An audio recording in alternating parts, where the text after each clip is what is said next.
Bom, novamente, boa noite a todas e todos e demais pessoas aqui presentes. Eu me chamo Vinícius, para quem está chegando agora, sou presidente da Federação Nacional de Estudantes de Filosofia, pela gestão Catarina Helena Biessab, e vou estar conduzindo aqui, junto com vocês, o Conselho Nacional Estudantil de Filosofia. Antes de iniciar, eu gostaria de saudar todas as pessoas aqui presentes, e avisá-las, né, que a gente já está próximo a chegar aos 20 mil apoios lá na ideia que está sendo votada, né, apoiada no site do Senado. Então, pela obrigatoriedade da filosofia, e não só a filosofia, como a sociologia, né, com no mínimo duas aulas em todo o ensino médio. A gente sabe que a filosofia, desde 2024, ela voltou para o ensino médio, mas ela não é uma disciplina, né, que tem a sua autonomia e sua carga horária ali de forma digna. Então, o nosso debate agora que queremos levar para o Senado é que a filosofia esteja presente em todos os anos do ensino médio, no primeiro ano, segundo ano, terceiro ano, e aí a gente consegue estar vendo mobilizações em torno dessa conquista, que vai se concretizar, né, a partir do momento que a gente colocar os 20 mil apoios, né. Outras entidades também estão fazendo seu trabalho, lembrando que é uma iniciativa da ABEX, da ABFIO e a Profib, e nós nos somamos a essa luta. O companheiro faria a participação, né, eu vou ler a participação dele lá para o final, sobre essa questão aqui da obrigatoriedade, né, e como é que a gente deve estar conduzindo a nossa mobilização.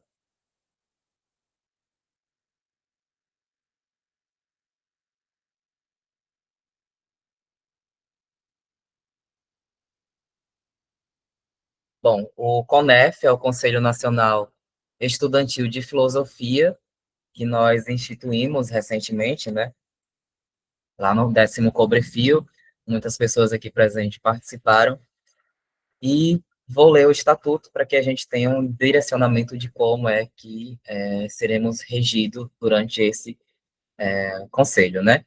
Então, o Conselho Nacional Estudantil de Filosofia é, em âmbito nacional, o fórum consultivo, fiscalizador e deliberativo em segunda instância da FENEFIL. O CONEF é aberto a todos os estudantes de filosofia, com direito à voz. Cada entidade base ou representante discente, eleitos e filiados terão direito a um voto. O CONEF se instalará com a presença mínima de 1/3 das entidades participantes do último Cobrefil, deliberado por maioria simples. Não será permitido voto por correspondência ou procuração, salvo justificativa excepcional aprovada pelo regimento próprio. O CONEF reunir-se-á em formato online, ordinariamente a cada 3 meses, e extraordinariamente quando for convocado pela Diretoria Nacional,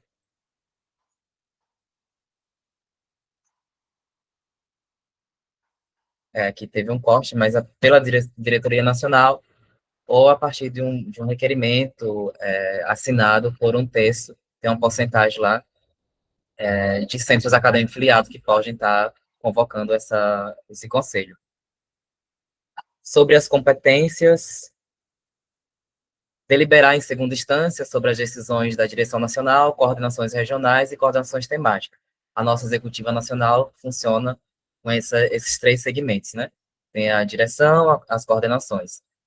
Discutir, aprovar e regulamentar os processos de realização do ENEFIL, que é o Encontro Nacional, do EREFIL, que são os encontros regionais, e do COBREFIL, que damos um conceito de Assembleia Geral realizada preferencialmente no Encontro Nacional. Fazer cumprir o Estatuto e zelar pela sua implementação em conjunto com a Diretoria Nacional. Coordenar, avaliar e fiscalizar a atuação dos órgãos nacionais da FENEFIL, em especial a Diretoria Nacional, Coordenações Temáticas, sede organizadora do ENEFIL. Receber, avaliar e emitir parecer sobre relatórios e prestações de conta dos demais órgãos da FENEFIL. Substituir provisoriamente a direção nacional em caso de vacância ou destituição até nova eleição no COBREFIL. Criar e ou extinguir grupos de trabalho, comissões e secretarias temáticas. Deliberar sobre quaisquer, sobre questões de política financeira da FENEFIL dentro do limite deste estatuto. Bom, e para ser transparente, né, nas entidades que são fundadoras e que também são filiadas, com direito ao voto, nesse encontro aqui de hoje, que é o Conselho do dia 20 de dezembro de 2025. Iniciamos às 20 horas, podemos dizer, né? Às 19 horas e 55 minutos, só para registrar em ata. Então, temos aqui, com direito a voto, o Centro Acadêmico da UFES, o Centro Acadêmico da UFAL, Centro Acadêmico de Filosofia da UEMA, Centro Acadêmico da UFMA, Centro Acadêmico da UESC, Centro Acadêmico UFT, Diretório Acadêmico da UFES, Centro Acadêmico da UFC, Centro Acadêmico da Unifap, Centro Acadêmico da UNB, e tem a representante discente Laura Penedo, que representa a representante discente do EAD da sua universidade, com direito a voto.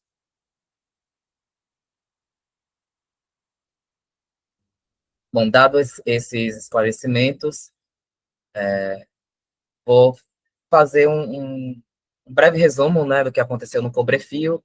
Teve como tema revalorização e revolução, a luta pela reconstrução da filosofia no Brasil, que aconteceu do dia 28 de outubro ao dia 1º de novembro, e que teve algumas deliberações importantes, né, entre as deliberações foi a aprovação do Dia Nacional dos Estudantes de Filosofia, que é o dia 8 de novembro, em homenagem a esses dois estudantes de filosofia que foram mortos, torturados e assassinados na ditadura militar, né? Então, temos esse dia instituído como o Dia Nacional dos Estudantes de Filosofia, em homenagem a Catarina Helena Biessab, que dá o nome à nossa gestão, né? E também ao seu esposo, o João Abiessab. Para vocês conhecerem um pouco dos integrantes, né, dessa gestão, então são pessoas diversas, de diversas localidades. Não vou falar o nome de cada pessoa, porque aí a gente tomaria mais tempo do nosso conselho. Mas só para mostrar aqui o, os integrantes e as integrantes. Bom, dentro dessa executiva nacional, a gente tem cargos ocupados provisoriamente, porque são pessoas que já estão em cargos da diretoria nacional, né? Então, temos a Francine, a Carolina e o Isaac, que compõem, respectivamente, de modo provisório, a partir do momento que alguém se prontifique a se colocar nesses cargos, aí a gente tem o conselho, né, para estar aprovando essas pessoas. Então, temos essas três pessoas aqui, que estão ocupando de forma provisória, e temos cargos também que estão vagos, ou seja, precisando de pessoas para ocupar. Temos o coordenador de extensão, ou coordenadora de extensão, o de bacharelado, o coordenador norte, que são 2 cadeiras por regiões, o outro coordenador centro-oeste, coordenador sul, são 2 cadeiras que estão desocupadas, né? A gente ainda não conseguiu alcançar lá a região sul. Vocês estão conseguindo acompanhar? Deixa eu ler aqui os comentários. O diretório acadêmico de filosofia da UF está presente.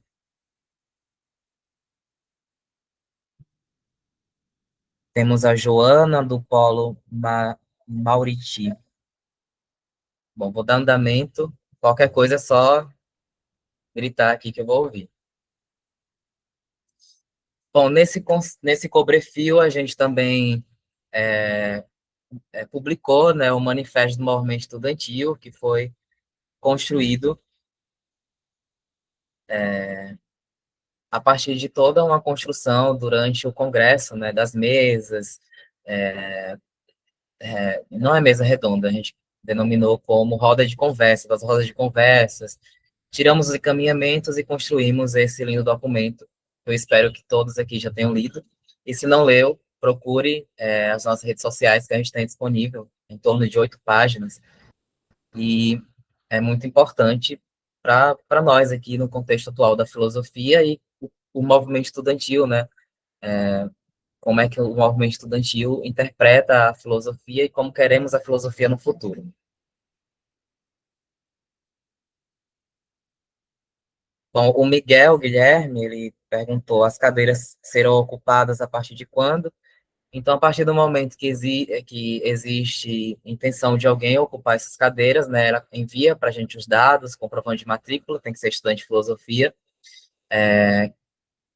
as documentações, a gente pode estar conversando de modo privado, né, para a gente depois estar trazendo para o conselho. Que a gente tem as pessoas indicadas e o conselho aprova essas pessoas para estar compondo a gestão.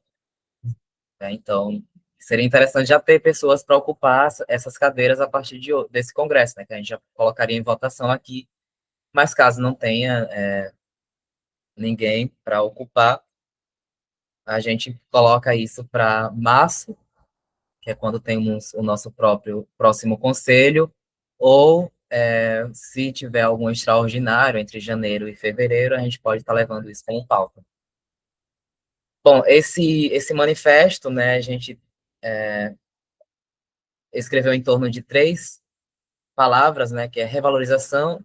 A gente contextualizou a filosofia, que em todo tempo está entrando, está saindo, da educação brasileira, né, e todo um contexto de reforma de novo ensino médio. Em 2024 voltou, e mesmo assim não voltou da forma que era em 2008, quando foi colocado, né, como obrigatório, de fato, por lei.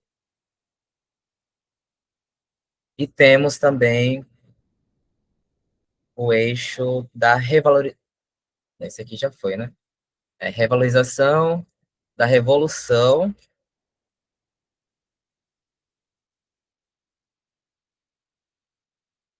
isso, da revolução da filosofia, que visa aí lutar pela segurança profissional, é, contra os estereótipos da filosofia, para que nós, jovens, né, pessoas que estudam filosofia, tenham perspectiva profissional quando se formar, quando receber seu diploma. Então, o aspecto da revolução trazendo mais para a questão da educação, né, de como é que está o contexto, a conjuntura da educação e como essa profissão de ser professor, professora ou profissional da educação está cada vez mais precisando de estruturas e de que as pessoas entrem na licenciatura querendo realmente ser professores.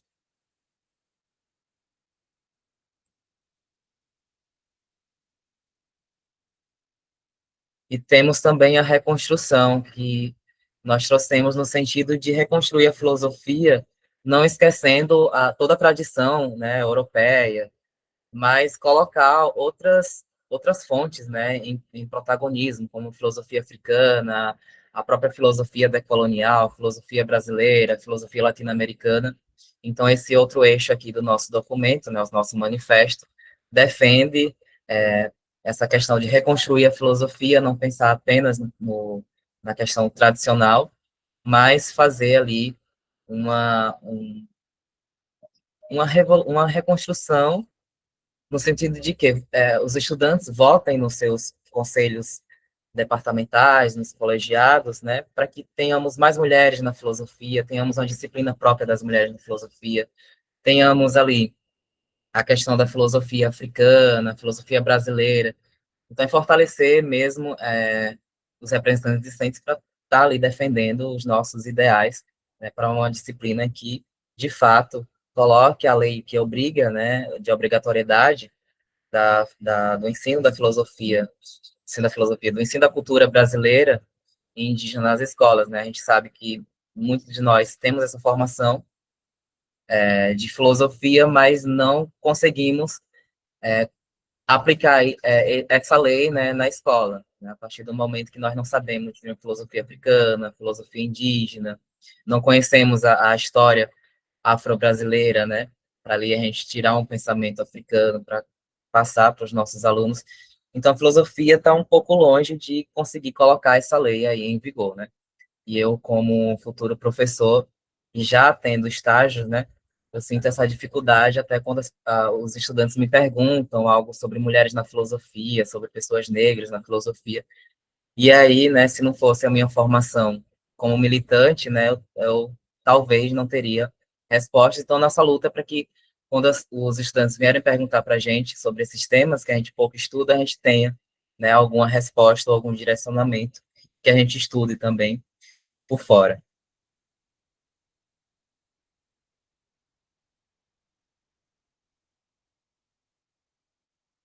Bom, a gente também deliberou sobre o Enefil 2026, né? A gente já tirou uma sede organizadora, que vai ser aqui em Sergipe.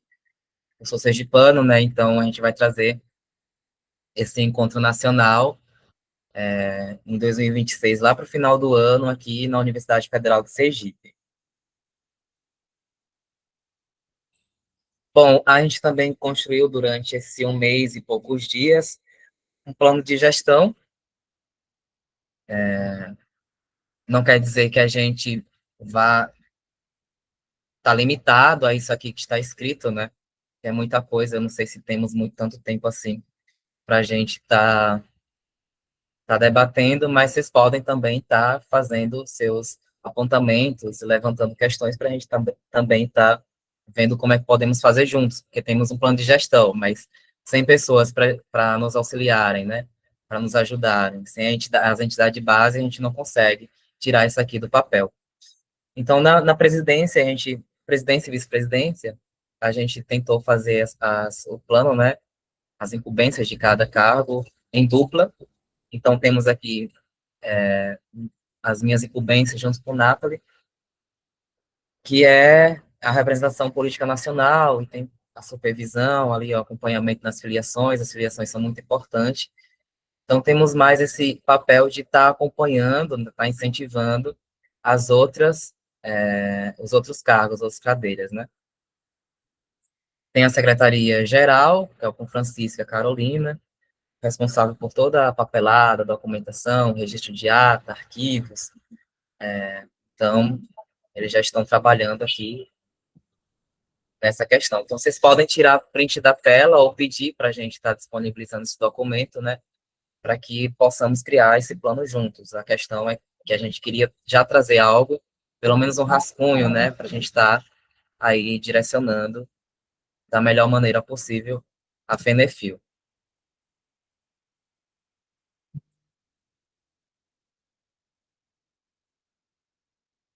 Temos a tesouraria e a vice-tesouraria com Gabriel e Isaac, que fica incumbido de toda a organização financeira. Deixa eu voltar aqui. Então, eles estão responsáveis para fazer relatórios financeiros, né?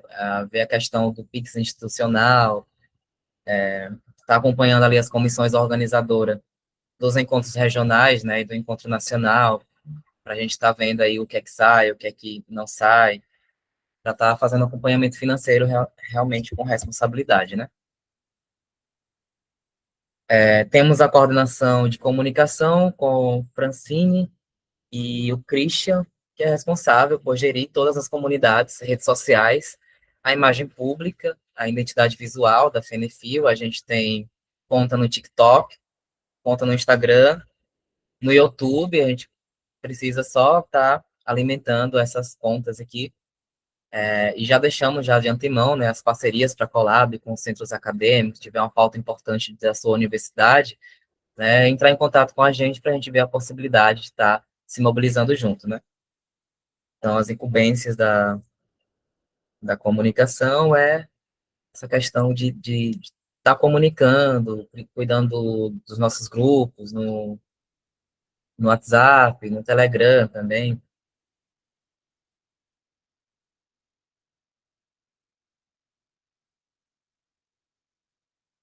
Pronto, as coordenações regionais, que, digamos, assim, eu entendo como as coordenações base de todo um processo, né, que ali vai estar organizando todas as entidades de base, de regional, centros acadêmicos, representante discente. Então, temos aqui o coordenador regional, o Pedro, do Centro-Oeste, coordenador regional Nordeste, o Matheus Santana e a Kessilane Lima, coordenação regional Sudeste, o Paulo, o Ricardo e o Gabriel Caleb. A coordenação regional Sul, a gente tem duas cadeiras desocupadas, né? Então, como eu falei no início, a gente ainda não alcançou representação lá no Sul. Então, esses coordenadores, né, coordenadoras, têm a função de organizar suas regionais em torno financeiro, junto com os encontros regionais e os encontros seminários, seja lá o que cada coordenador desejar, está construindo aí na sua região. O importante é construir um mapa regional e contatar cada centro acadêmico, diretório acadêmico, representante discente, fazer mapeamento de curso, seja lá da licenciatura, de bacharelado, EAD, presencial, fazer mesmo esse papel de estar buscando ali pessoas, mobilizando para os encontros regionais, que é muito importante, para o encontro nacional, que é lá no final do ano, para que a gente esteja todo mundo junto, ou pelo menos todo mundo sabendo o que vai acontecer. Então, dentro desse papel também é convidar os centros acadêmicos e representantes discentes eleitos, né, quando não há centro acadêmico, a se filiar, se juntar a nós na FENEFIL, para que tenham direito à voz nas assembleias regionais e nos conselhos e no COBREFIL, né? Direito à voz e voto. Direito à voz todos nós temos, independentemente de ser estudantes da filosofia ou não, de ser filiado ou não. Isso garante o nosso estatuto. Então, os coordenadores também acredito que devem fazer uma luta para realizar, pelo menos, nem que seja virtual ou online, né, um encontro regional de estudantes da sua região, estudante de filosofia. Bom, e está produzindo ali os relatórios para a gente estar acompanhando, né, essas atividades.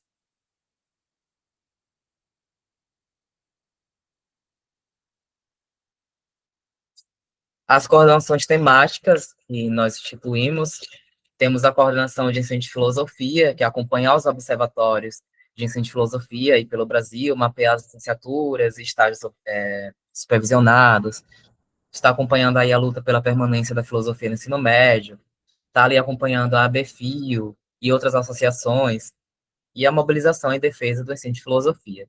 Temos a coordenação de mulheres, a Francine, que também é diretora nacional, então ela está aqui ocupando a cadeira de forma provisória, a partir do momento que surgir interesse em ocupar, então a gente estará destinando para outra pessoa. Temos a coordenação de combate ao racismo, a Carolina também está ocupando, ela também é diretora nacional. Então, essas coordenações foi pensada para ali estar atuando em suas especificidades, né? Então, a gente tem a questão da mulher na filosofia, de combate ao racismo, da filosofia decolonial. Então, temos todo um campo de luta específico que precisa de pessoas para estar aí direcionando a nossa gestão em torno dessas questões particulares. Temos a das universidades particulares, que é a Glécia Pereira, então fazer mapeamento nacional das universidades privadas, que tem filosofia, e aí tentar formar um centro acadêmico, ou tentar tirar um representante discente dessa universidade. A coordenação de cultura com o Miguel, então está promovendo aí questões culturais nos nossos encontros, ou está acompanhando a filosofia e a cultura, né, para estar direcionando a filosofia não apenas como um academicismo, mas a filosofia também como cultura. Temos a coordenação de políticas de inclusão, PCD, que é o Bruno Pinheiro, também aí tem a responsabilidade de estar acompanhando os estudantes PCD nas universidades, né? Então, se tiver alguma demanda, então vai chegar até a gente vai estar consultando aí os coordenadores uma forma de estar procedendo, né? Eu não sei se tem algum coordenador, coordenadora que esteja aqui queira falar algo, por favor, só levantar a mão para estar fazendo acréscimos. Outras pessoas também podem levantar a mão para estar fazendo a, a participação. Bom, temos a coordenação LGBTQIAPN+, que também de um diretor nacional, que é o Isaac, e tem ali a responsabilidade de estar acompanhando os casos de LGBTfobia nas universidades, acompanhar os coletivos e lutas pelo direito LGBT, como Transpassando, que surgiu na filosofia aí no Ceará, se eu não estiver enganado. E temos as coordenações vagas, né, que é a de extensão, bacharelado. Temos a permanência estudantil, que está ocupada pelo Romeu, esqueci de colocar o nome dele, mil perdões. Mas aí ele tem a responsabilidade de estar defendendo a ampliação de política de assistência estudantil, acompanhando aí os casos de evasão, de filosofia, de abandono, para que a gente esteja, tenha algum entendimento, né, do que os estudantes de filosofia, e não só estudantes de filosofia, estão motivados a evadir os seus cursos, né?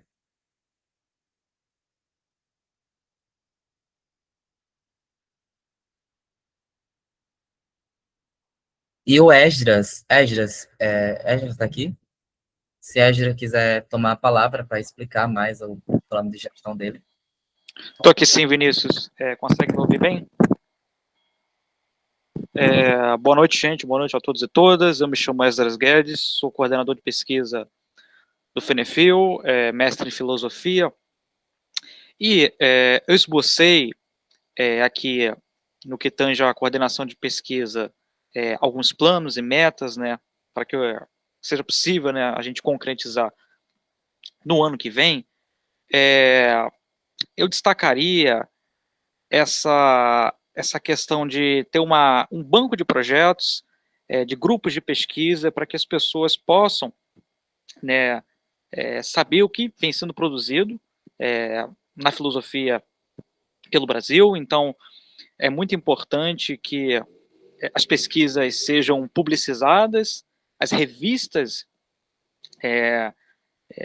né, que contemplem tanto estudantes da graduação quanto da pós-graduação, que isso seja facilitado e que as pessoas tenham acesso, então, a esse material, que conheçam, né, o que pensadores e pensadoras vêm elaborando, vêm criando, vêm discutindo por todo o Brasil. Então, eu acho que ter um banco de dados, né, ter esse acesso vai ser algo muito importante, e eventos também interdisciplinares, né, vocês podem ver que, né, na imagem aí, você tem vários tópicozinhos, eu estou resumindo aqui, mas eventos interdisciplinares são muito importantes, porque se nós, né, olharmos para o cenário internacional, da prática da filosofia, da pesquisa em filosofia, você vê que há uma presença cada vez mais abundante, digamos assim, né, de outras áreas do conhecimento trabalhando de forma colaborativa. Então você tem pessoas da neurociência, pessoas da psicologia, pessoas da antropologia, das ciências sociais, entende?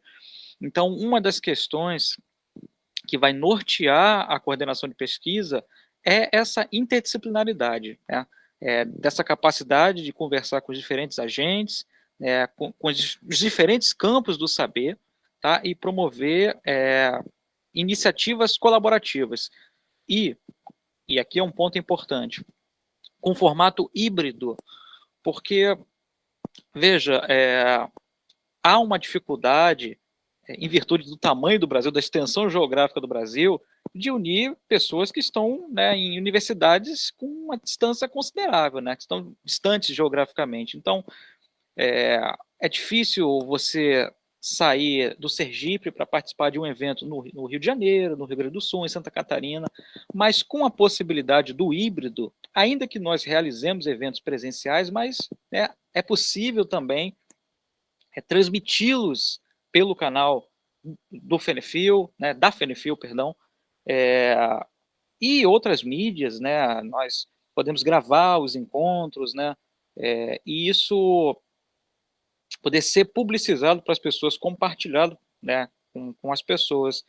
E também, né, com as entidades de base, fazer eventos, né, que consigam reunir as entidades de base, né, por que não eventos colaborativos de filosofia, que consigam, por exemplo, reunir, né, o Centro Acadêmico de Filosofia da Universidade do Estado do Maranhão, com a UERJ, com a USP, né, tudo isso é muito importante. Então, essa capacidade, né, de colaboração com os diferentes cursos de filosofia pelo Brasil, tá? Os diferentes CAs é muito importante, e a interdisciplinaridade.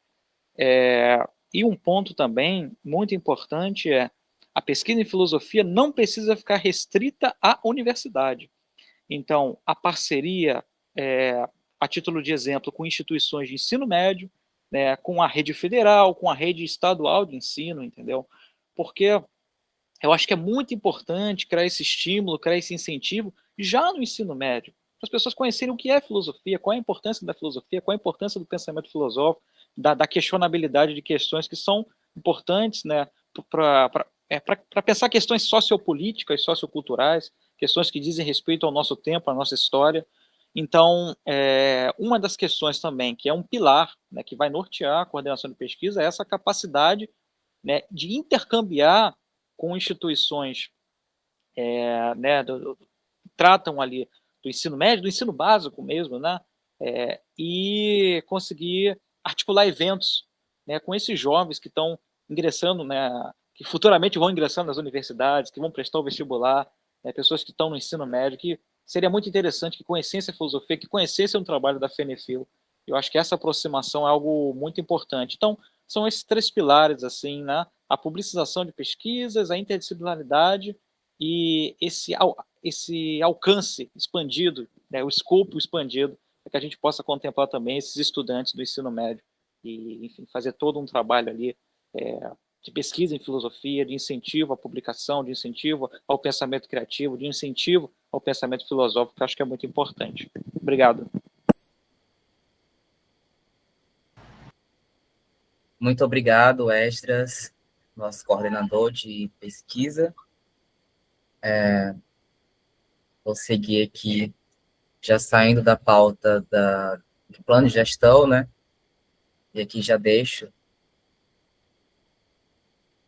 à disposição para que vocês também construam aí, dentro da realidade de seus cursos, e possam estar enviando para a gente aí uma forma de estar fazendo a luta conjunta.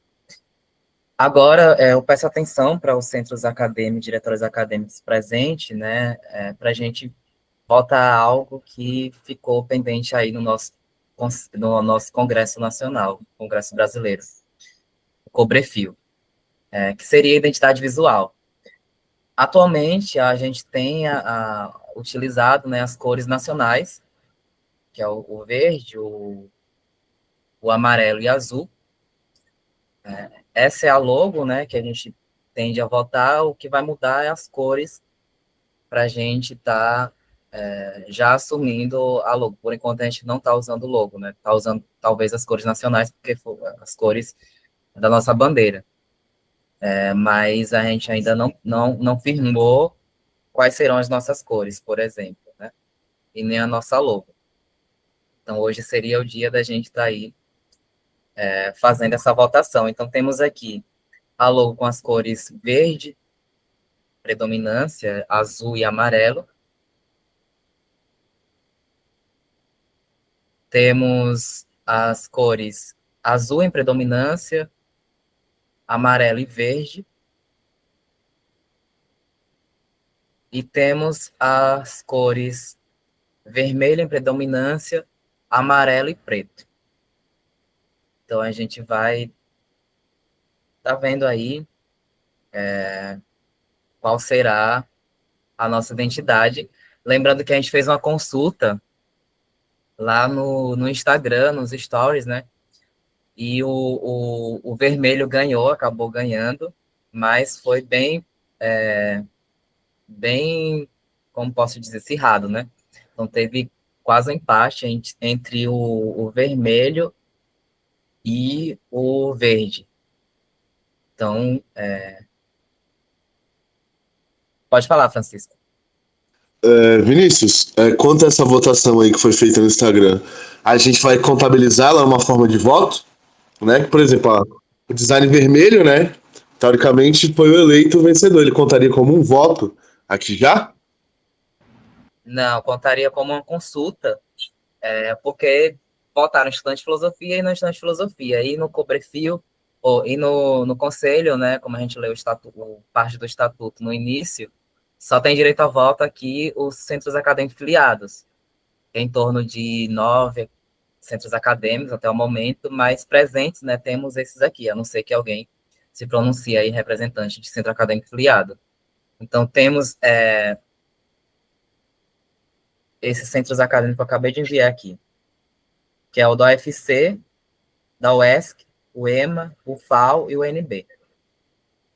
Aí eu vou perguntar o centro acadêmico que está presente e pergunto o voto. Aí eu vou anotando aqui, já fica registrado na chamada e na ata. Pode ser assim ou alguém tem outra sugestão de votação?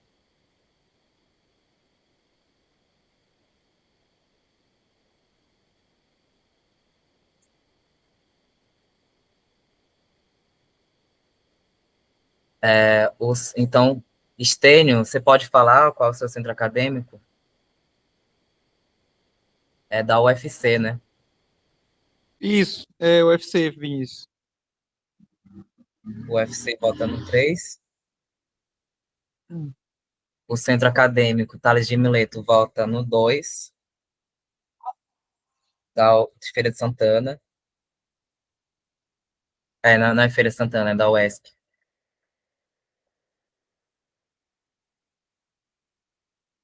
O Lucas Elias é da Unif. Lucas Elias. Qual é o seu centro acadêmico, Lucas?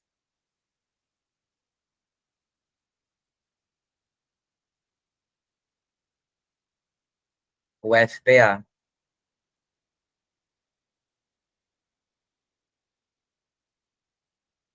Deixa eu ver se o FPA está na nossa lista, viu, para a gente anotar o voto.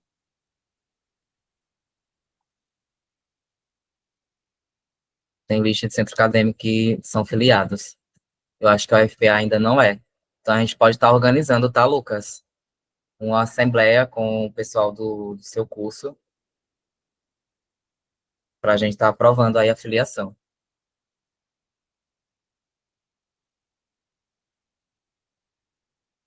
Mas é bom registrar em ata a participação do Centro Acadêmico de Filosofia da UFPA.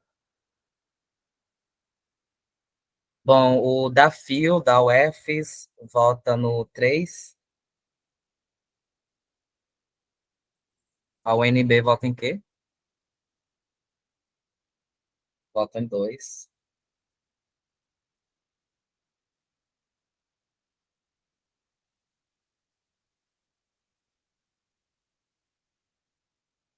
O EMA, o CAFIO da UEMA, vota 3.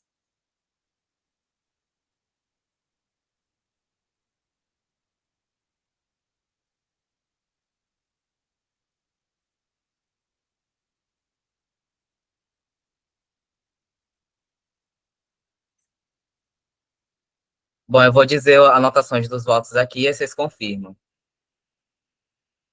Beleza? Beleza. Vamos lá. UFC, logo 3, vermelha. Confirmo. Confirmo. UFES, logo 2.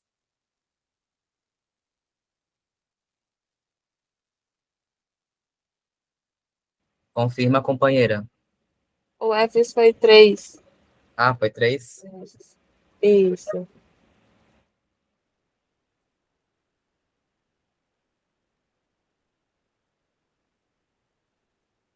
UNB, A2. Confirma.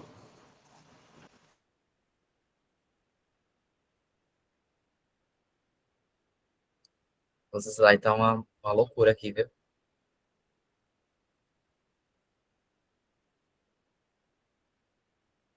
E a UEMA, o EMA foi A3. Confirma, Confirmo. Gabriel.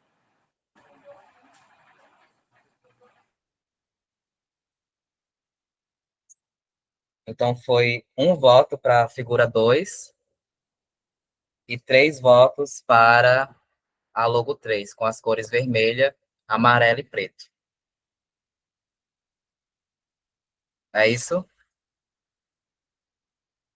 Eu contabilizei 2 votos para 2 aqui.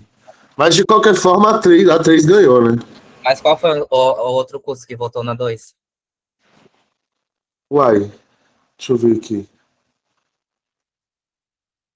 Centro acadêmico. Tales de Mileto, da UESC. Ah, sim.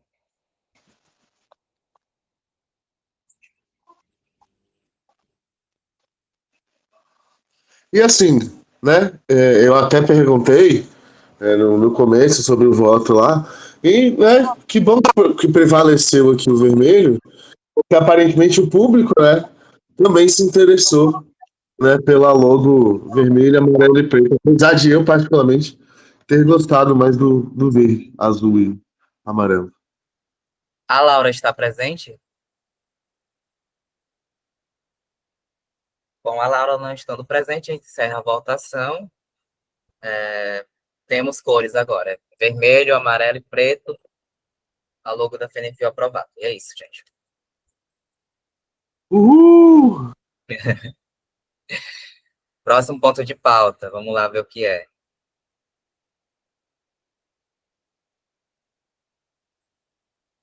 Alguém adivinha qual foi minha preferência de cores? A primeira? Foi a azul. Nossa, aqui é diferente, né? Azul, azul tava muito bonito também. Era. Mas é, né? A falecida BF era vermelho, né? O pessoal quis continuar vermelho. Vamos lá. Próximo ponto de pauta é o quarto Erefil do Nordeste 2026. Já tem tema, que é Nordeste, luta e resistência e lances entre filosofia, pensamento e política. Possíveis datas: de 9 a 12 de junho ou 10 a 14 de agosto. Então, aí o pessoal vai decidir lá entre eles e vai estar repassando para a gente. Construção do edital ficou responsável eu, Vinícius, a Carolina e o Matheus. Eu não sei se tem alguém aqui da comissão organizadora que está mais à frente. Eu estou, mas se tiver outra pessoa para estar fazendo esclarecimentos aqui, repassa, encaminhamentos, sinta-se à vontade. Então, temos a questão do Erefil, né? Temos aqui alguns coordenadores. O nosso objetivo é que a gente realize, nem que seja de modo online, o encontro regional de estudantes de filosofia, que é uma preparação para o encontro nacional que está lá, assim, na minha ideia, na minha cabeça, está prevista lá para novembro, mas ainda tem que conversar ainda com a pró-reitoria, que eu tive uma conversa no início para ver se colocaria o nome da universidade mesmo, com o próprio DCE, né? Tive uma conversa antes para ver se temos apoio. Então, preciso ver aí uma data para estar repassando e aprovando aqui junto com vocês. Mas, frisando aqui nos encontros regionais, é importante que nós possamos estar realizando aí de modo simples ou de modo como já vem acontecendo no Nordeste, a quarta edição, né, que foi antes da pandemia e agora nós vamos retomar. O encontro regional Sul estaria na 10ª edição agora, só que a gente não tem representação lá no Sul. Então, aqui novamente, pessoas do Sul, por favor, ajudem a gente, entrem na gestão, sejam coordenador, tem 2 cadeiras lá no Sul, para que a gente esteja retomando esses encontros regionais, que é muito importante, tá? E é isso. Sobre os eixos temáticos, né? Tem um tema principal e tem os eixos temáticos que eu tirei do nosso plano nacional que foi construído no nosso congresso. Tá tendo um delay enorme aqui, viu? Do nosso congresso, que foi debatido bastante, a questão da filosofia decolonial, intercultural. Então, eu vou fazer a leitura, e se alguém tiver acréscimos dos eixos temáticos, a gente abre a discussão, tá bom? Então, esses eixos temáticos podem ser retomados também aqui em Sergipe, lá no Encontro Nacional, e também pode ser replicado aí nos encontros regionais aí do Norte, Sul, Sudeste, que são os seguintes: ensino de filosofia na educação básica e superior, mulheres na filosofia, filosofia decolonial e intercultural, filosofia indígena e povos originários, filosofia africana e afro-brasileira, filosofia e materialismo, filosofia ambiental, movimento estudantil, filosofia brasileira, filosofia latino-americana, filosofia, gênero e sexualidade, filosofia e psicologia, história da filosofia, filosofia da deficiência, metafísica, ética e política, lógica e epistemologia, estética e filosofia da arte, filosofia e antropologia. Esses são os eixos temáticos que eu pensei, tirando o nosso plano nacional. Aí aqui, contando com a ajuda também do coordenador de pesquisa e as demais pessoas presentes, pode estar sugerindo aqui esses temáticos para a gente estar colocando no edital.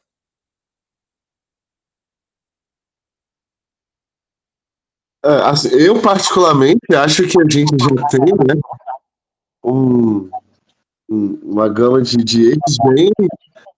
Tem como fechar seu microfone aí que tá dando um delayzinho. Aí, obrigado, Vinícius.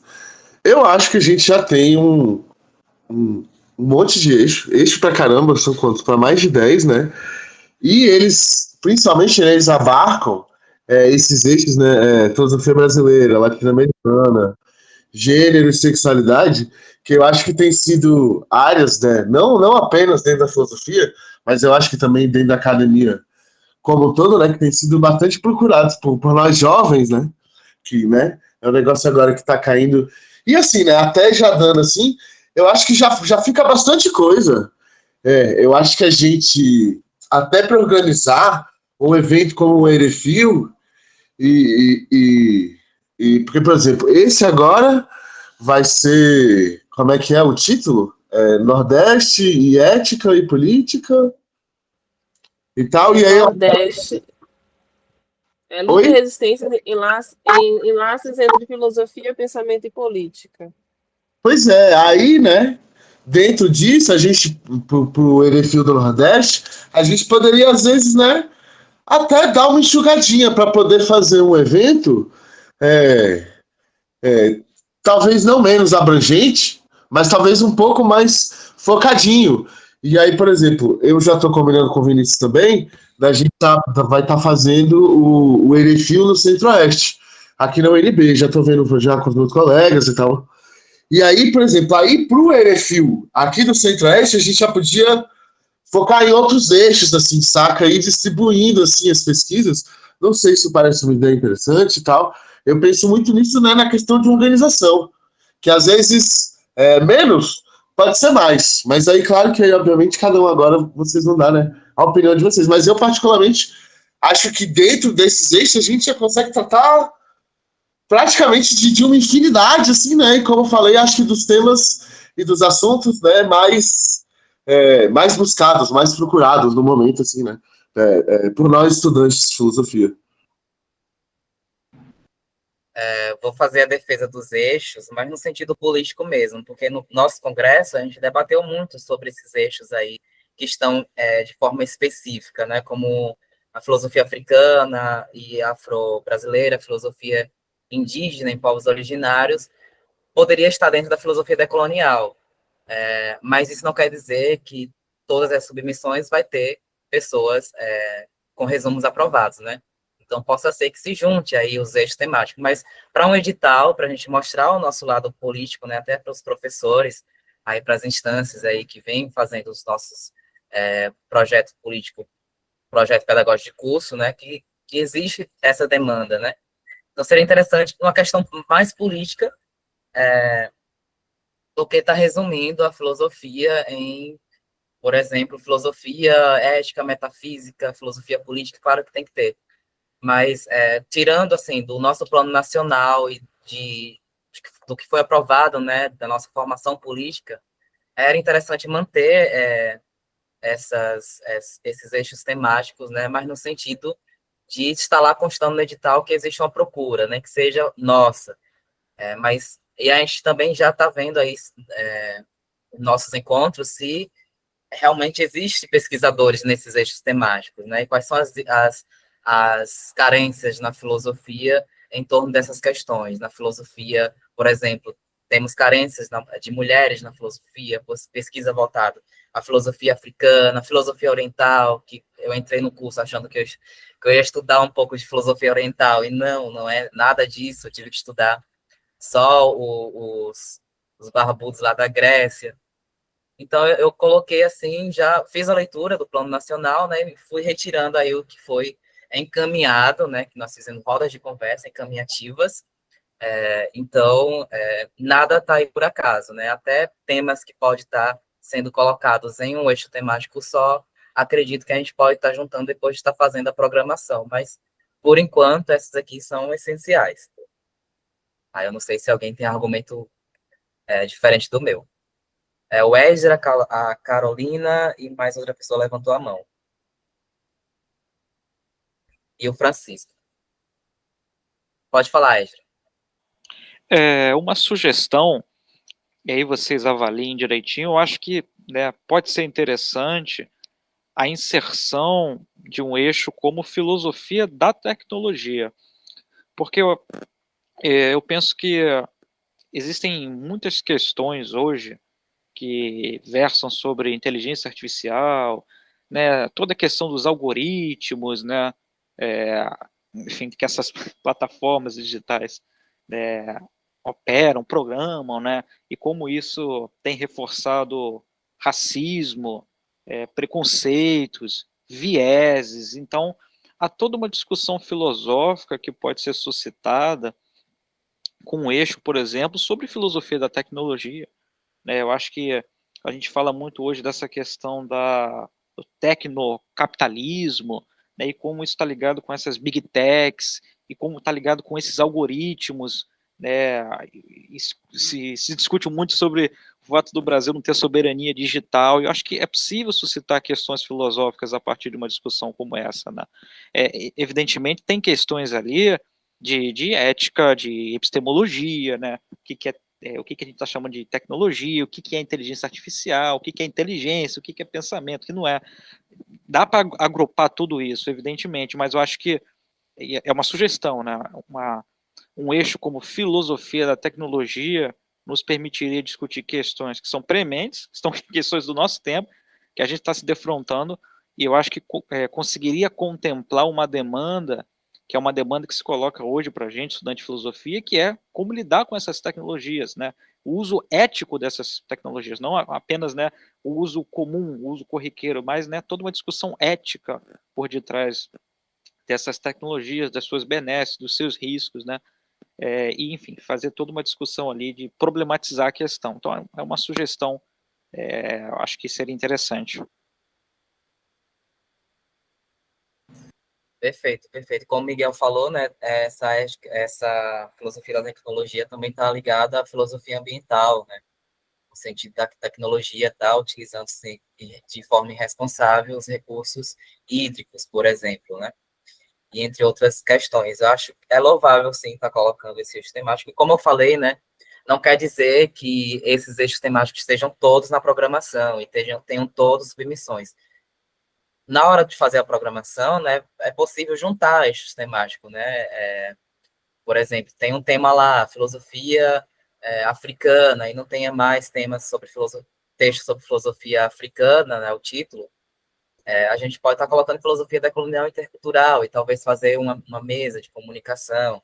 Ou, por exemplo, movimento estudantil, a gente pode estar convidando aí dirigentes da UNE para estar compondo essa mesa, né? Da UBS, entre outras instâncias aí estudantis, para estar ocupando um momento de reflexão, tanto nossa, enquanto movimento estudantil de filosofia, enquanto as questões nacionais, né? Que a UNE e outras entidades, né? A PNG também vem lutando. Então, alguma questão ainda em torno desses eixos temáticos aqui? Eu quero falar ainda. Sim. Não é querendo ser chato e nem mal interpretado, né? Porque, obviamente, quando eu falei, né, da quantidade, né, de eixos temáticos que a gente já tem, foi mais ou menos na linha, né, do que o Vinícius falou e agora complementando com um pouco do que o Wesley falou, que eu achei realmente muito interessante ele ter falado essa questão de filosofia e tecnologia, porque a gente aqui na UNB mesmo, a gente tem um professor de filosofia no departamento, o Felipe Lacuri, e ele tem trabalhado, se eu não me engano, agora no comecinho do ano a gente vai ter um congresso de filosofia e IA e tal, mas voltando para a questão do nosso tema, o que eu quero dizer porque eu acho que a gente tem que pensar assim, né, que a gente organiza esses congressos e eles têm, eu acho importante que a gente, né, trace os temas assim, né, que os congressos eles se mantenham, que eles tenham uma identidade, né? Porque imagina se a gente for abrir um congresso, né, que vá ter um tema que fale de ensino de filosofia na educação básica superior, né, de filosofia colonial, indígena, e é o que eu quero dizer. Dentro, né, como eu estava tentando explicar, não sei se vocês entenderam, dentro desses temas de ensino de filosofia e mulheres na filosofia, esses temas que não são hard filosofia, assim como metafísica e ética e política, eles se encaixam com tranquilidade, né, dentro, né, desses outros temas. E aí, por exemplo, a gente vai fazer um congresso sobre, né, decolonialidade e política e filosofia latino-americana brasileira, só que aí, né, geralmente, quando a gente faz esses eventos, a gente organiza 2 ou 3 dias.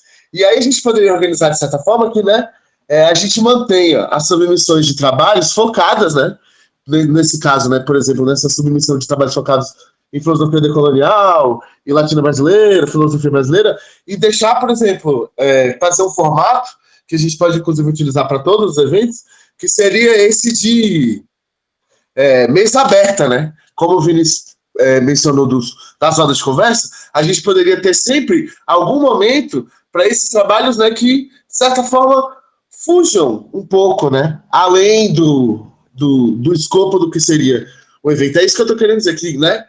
Dentro desse tanto de eixos que a gente já tem, a gente tem uma riqueza, né? A gente tem uma abrangência muito boa, né, para todos os tipos de área da filosofia poderem, né, pô, filosofia brasileira, a gente fala de tudo. Filosofia latino-americana, filosofia de gênero, sexualidade, envolve um monte de coisa, desde a linguagem, a ética, filosofia marxista, filosofia feminista, psicologia, psicanálise, entende o que eu quero dizer? Porque eu acho muito importante a gente tentar manter essa identidade sempre esse evento. Saca? Por exemplo, agora a gente teve aqui em Brasília o NPG Fio, que foi realmente um evento muito abrangente, né? Foi realmente assim que a gente estava bastante tempo sem ter na universidade e a gente queria realmente chamar as pessoas de novo para a gente começar a reconstruir essa coisa da apresentação na UNB, dos eventos da UNB. E aí foi graduado, foi mestrando, foi professor, todo mundo se apresentando assim no mesmo ambiente, no mesmo evento. Sabe o que aconteceu? A gente teve muita participação, que foi ótimo. Faltou gente, faltou submissão, porque a gente deixou aberto, e aí todo mundo pôde apresentar. Só que a gente acabou que a gente teve que fazer mesas reduzidas, né? Cada pessoa só teve em média 20 minutos para apresentar, que eu particularmente, e a maioria das pessoas também se apresentou, achou um tempo muito curto para fazer algo. E aí eu acho que ficou também uma certa descontinuidade assim, porque, né, entre uma fala e outra, as apresentações mudavam muito de tema, né? E obviamente o evento até que foi razoável, tá? A gente teve uma aderência legal e tal, o pessoal foi, mas eu sinto que se a gente trouxesse, sabe, tipo, pô, você vai um congresso e você vai ficar lá, né? Um tempão, realmente, você foi atrás daquele tema, você foi da ética e da política, você foi da filosofia decolonial, vai estar lá o dia inteiro, às vezes no final do dia, ali no intervalo do dia, você pode pegar uma mesa, uma outra apresentação de um tema que não tem tanto a ver assim, né? Só realmente frisando assim, essa questão da gente tentar manter a identidade, né, de cada evento, assim, localizada. Não é porque senão acaba tudo, né, meio que virando uma coisa só, né? Não sei, aí eu acho que isso, né, desvaloriza um pouquinho, assim. A Carol tem uma fala. Pode falar, ô Carol. Boa noite, pessoal. Eu sou coordenadora de cultura aqui do DA de Filosofia aqui da UFES. E era mais para ressaltar mesmo de onde veio a escolha do nome, né? Que é justamente o tema. Ele é tranquilo, Francisco. É justamente um resgate do Erefil que não aconteceu no período da pandemia, né? Então, foi uma retomada do mesmo nome. E dentro do contexto que a gente tem na UFES, que a gente enfrenta um processo desse resgate também, né? Que a gente vê em outros momentos, em outras universidades também. de ter esse momento mesmo de chamamento, né, de aglutinação para a gente socializar o que a gente está pensando, quais são as nossas demandas, e aí, consequentemente, poder construir algo em torno disso. Então, mas minha fala é mais no sentido mesmo de reforçar que essa abrangência também é um momento para a gente conhecer esse momento do outro, né? Esse momento realmente de ver o que a gente, do que é diferente também, consequentemente, do que a gente está pesquisando, ter realmente esse balaio todo essa efervescência toda do que é que está sendo pesquisado, do que é que está sendo discutido em torno da filosofia no Nordeste, né? Que a gente percebe também o quanto as diferenças, né, de localização vão demonstrando também essas diferenças na nossa pesquisa, no que a gente direciona, no que acha interessante como um ponto de pesquisa acadêmica. E, enfim, acho que essa abrangência é massa também no sentido de socializar, né, da gente ter realmente um ponto de análise assim, para a gente sondar e realmente colocar o pé no chão para aí poder direcionar, né? Eu acho que a cara, principalmente política, enquanto perspectiva do que a gente quer construir e movimentar em torno do ensino de filosofia, em torno da construção filosófica no Brasil e latino-americana. Eu acho que não se perde dentro desse contexto, mas que esse momento inicial realmente é um momento da gente abrir as portas, né, para tudo isso, né? E aí colocar realmente, a partir do momento que as pessoas se colocam mesmo dentro desse balaio, a gente tem uma noção do que realmente está sendo discutido aqui como um todo. É isso.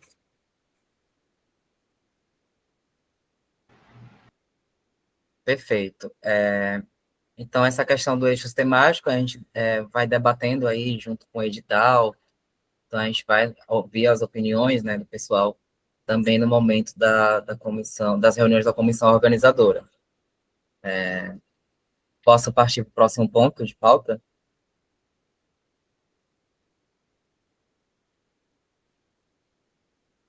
Não esquece de anotar aí o eixo e o Esdras. Sugeriu Sim, filosofia e tecnologia. já anotei. Vou até colocar. Ao próximo ponto de pauta, a situação do cartório, vai ser bem rápido. O estatuto, já consegui um advogado, ele já assinou todas as páginas. A ata de posse foi assinada pela maioria, quem não assinou ainda vou chamar no privado para assinar. A ata de fundação já foi assinada. Falta a emissão do comprovante de residência da sede, né? Então, isso aí com o pessoal que cedeu, então vou cobrar novamente. Falta o valor de R$ 120 para pagar lá no cartório. A gente vai conversando aí nos grupos para estar atualizando. E as próximas atualizações em torno dessa questão de registro no cartório, eu espero que esteja encaminhado até o CONEF de março, se não tiver um CONEF extraordinário antes. Por aqui, tudo bem? Alguém quer falar sobre essa pauta? Os R$ 120 dá para pedidos dos centros acadêmicos, né? Eu não sei se como que é o centro acadêmico nas outras universidades, né? Se levanta dinheiro também. Mas pelo menos aqui na Federal, na Universidade Federal do Ceará, a gente levanta, né? Eu acho uma boa ideia. A gente aqui na UNB, a gente tem um caixazinho que rola de, né, doar, né, 20, R$ 30, 40 até, se for o caso. Perfeito. Então, a gente vai conversando lá no grupo do CONEF. O próximo ponto de pauta é a filiação, então a gente precisa estar mobilizando aí, conversando com os centros acadêmicos, os coordenadores regionais aí, montando sua base, para a gente ter filiados, para a gente ter base, para que no momento que a gente tem alguma mobilização como essa, que é importante, que está rolando agora, do apoio, que eu vou ler na estante, o encaminhamento do camarada que não conseguiu estar acompanhando hoje, eu não sei se ele está aqui presente, ele está sem áudio, mas eu vou ler, que é em torno dessa questão aí da mobilização pela obrigatoriedade da filosofia em todos os anos do ensino médio. Então, é importante que a gente tenha filiado, a gente tenha base, e é importante também a gente estar se reunindo com essas bases e conversando de mente a mente, né, coração a coração, acompanhando as lutas de cada universidade, né, e cada universidade também acompanhe a nossa luta nacional.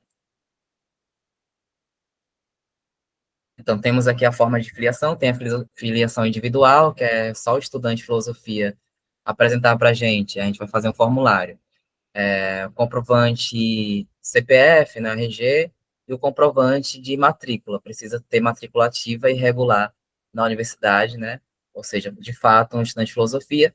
Já as entidades de base, que é os centros acadêmicos, diretórios acadêmicos, e representações eleitas, né, caso não haja um centro acadêmico, como exemplo da Decente de ensino à distância, né, que a gente tem aqui, como direito ao voto, para estar se filiando. Então, para isso é necessário uma assembleia, e nessa assembleia, né, seja aprovado a filiação à federação. Então, é necessário essa ata de assembleia que delibere a filiação, acompanhada da ata de posse da diretoria, que coordena o diretório ou centro acadêmico, e se tiver a cópia do estatuto, para a gente estar acompanhando mais ou menos como é que está a organização dos centros acadêmicos em cada universidade.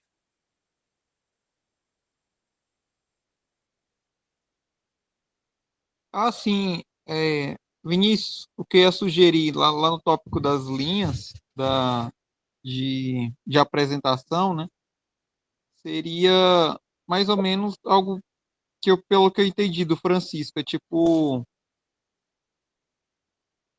ele foi no sentido de tipo enxugar, né? Mas era tipo assim, porque tipo a questão das mulheres na filosofia, gênero e sexualidade cai muito na questão que eu estou começando a pesquisar, que é a identidade, né? Então, tipo, poder colocar uma linha, né? E dentro dessa linha colocar sublinhas, né?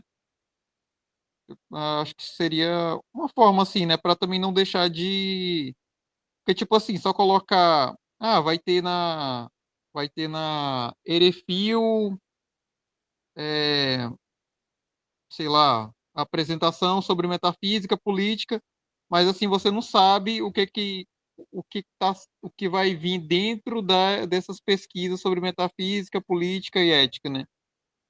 Aí, tipo, você coloca subtópicos, né? Você está Sei, no grupo só. da comissão, né?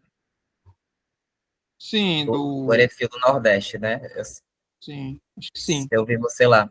A gente pode estar conversando melhor, você pode até estar vendo aí a questão do edital, e a gente pode estar fazendo essa conversa, vendo as Certo. possibilidades, acompanhando editais da Anpof, né? A Anpof também tem vários eixos temáticos, né? Alguns eixos temáticos têm o nome igual, que o Anpof é o encontro, não sei se vocês já foram, eu já fui em Recife, o último, agora acho que vai ser em Florianópolis, que eles fazem um encontro nacional de estudantes da pós-graduação, coisa assim, Encontro Nacional de Pós-Graduação em Filosofia, é esse o nome. Bom, vamos partir para a próxima pauta, e eu gostaria de convidar, que está convidada a Letícia Holanda, que é Diretório de Relações Internacionais da UNE. Então, por gentileza, fique à vontade. Obrigado, amigo. Vou só te corrigir, eu sou diretora de Relações Institucionais da Uni. É tudo muito parecido, né? Gente, boa noite. Como o Vini me apresentou, eu me chamo Letícia Holanda. Me desculpem pela voz, mas é que eu já tenho de uma série de reuniões ao longo desse sábado, desse recesso que não acaba nunca. Sou estudante de licenciatura em Física, estou em formação e estou adentrando agora no jornalismo. Então, aqui na UNB, moro aqui em Brasília, sou acriana, mas eu moro aqui em Brasília. E queria dizer que estou à disposição de vocês no que diz respeito a tudo relacionado a institucional que puder contribuir aqui em Brasília. Bom, vou começar aqui primeiro fazendo um grande balanço um pouco para vocês entenderem. Amigo, só me fala o tempo de fala que eu esqueci de te perguntar. Você consegue sintetizar em 10 minutinhos?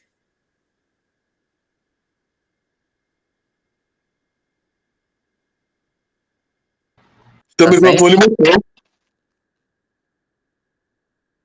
Ai, pronto, estava fechado, né? Desculpa. Agora vai dar certo.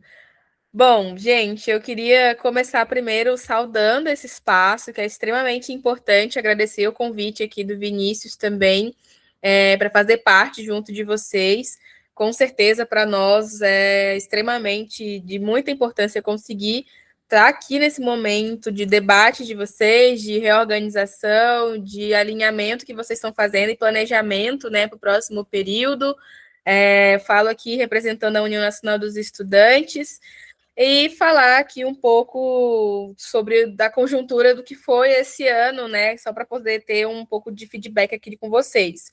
A Uni, né, como vocês sabem, ao longo dos últimos anos, esteve à frente de muitas lutas, muitas construções em defesa da educação pública, principalmente, da universidade, como o espaço de produção do pensamento crítico, né, e da permanência estudantil. A gente lutou aí, fez várias lutas contra os cortes orçamentários, contra os desmontes das políticas educacionais, muito duro, inclusive, a partir da era Temer ali, da época do Bolsonaro, que foi muito difícil, a reconstrução dos espaços de participação social, né, e também tentamos fazer aí uma atuação de forma muito incisiva no debate legislativo, nesse ano, principalmente defendendo o Plano Nacional de Educação, que queriam trazer o retrocesso gigantesco, que era a diminuição dos 10% do PIB, que é uma grande luta, uma grande bandeira do movimento estudantil, que foi conquistada lá atrás, em 2013 ainda, um debate de muitos anos,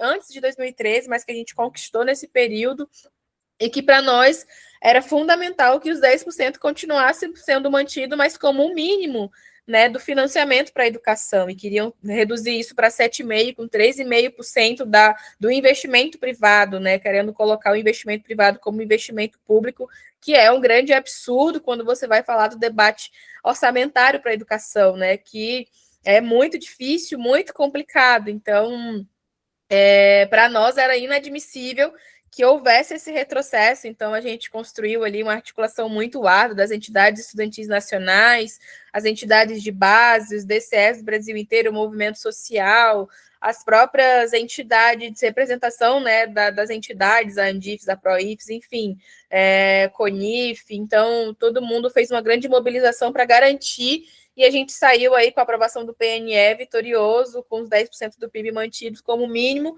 e conseguimos derrubar esse investimento privado, né, na educação. Claro, ainda está mantido em partes, mas dentro do PIB a gente conseguiu garantir os 10%. Então, agora a gente está em uma outra luta, né, especialmente voltada às licenciaturas, que ganha ainda mais densidade, que é o debate hoje dos estágios, né? A gente, para além disso, também esqueci de falar para vocês, mas a gente também passou no processo de regulamentação, está passando agora um processo de regulamentação do Plano Nacional de Assistência Estudantil, FIES. Então a Uni estava construindo agora o último GT, apresentamos algumas emendas importantes, como o aumento das bolsas e auxílios, falamos sobre a permanência das estudantes que são mães e pais, para que a gente conseguisse ter espaços de apoio, principalmente, já que o debate deles, né, sobre a creche universitária é extremamente difícil e exige um orçamento, mas a gente pediu para que dentro da PNAES tivesse um momento voltado ali sobre a política de permanência, né, dos estudantes que têm filhos, estudantes mães principalmente. Então, a gente conseguiu garantir uma estrutura para isso, enfim, uma série de outras coisas que a gente também debateu, a própria lei de permanência para os estudantes que são oriundos das cotas, enfim, várias coisas que a gente agora está na luta para que realmente saia do papel. E aí, tudo isso parte dessa compreensão central, né, que não existe direito à educação sem condições materiais para permanecer estudando, e é exatamente nesse ponto que o debate sobre o estágio se torna um dos mais urgentes para a juventude brasileira hoje, e que a UNE agora teve essa compreensão de partir para um debate mais incisivo ainda, né? Quando a gente traz esse debate para a realidade da licenciatura, como eu falei, ganha mais densidade, porque o estágio aqui, ele não é um complemento, né? Ele não é um acessório, ele é parte central da formação do estudante, da nossa formação acadêmica, né? Na licenciatura, os estudantes assumem responsabilidades reais em espaços educativos, né? A gente participa do cotidiano da escola, a gente planeja atividade, a gente observa, a gente intervém, a gente constrói junto práticas pedagógicas concretas. Só que, na maioria das vezes, o estágio, ele é obrigatório, mas não é remunerado. E isso, na prática, gera estudantes que precisam trabalhar fora da área para conseguir se manter nos seus estudos e para conseguir garantir na sua vida acadêmica uma mínima estrutura, né? Só que isso acaba atrasando a formação, acumula jornadas exaustivas que adoece fisicamente, mas principalmente mentalmente, né? Os acadêmicos, os estudantes, e que acabam ali evadindo do curso por consequência dessas várias questões que se tornam e que viram problemas ali no momento da sua trajetória acadêmica. Então, nós queremos exigir um compromisso real agora com a formação de fato de nós que somos estudantes e contribuímos com o projeto pedagógico, né, da nossa universidade, mas para além disso da sociedade também.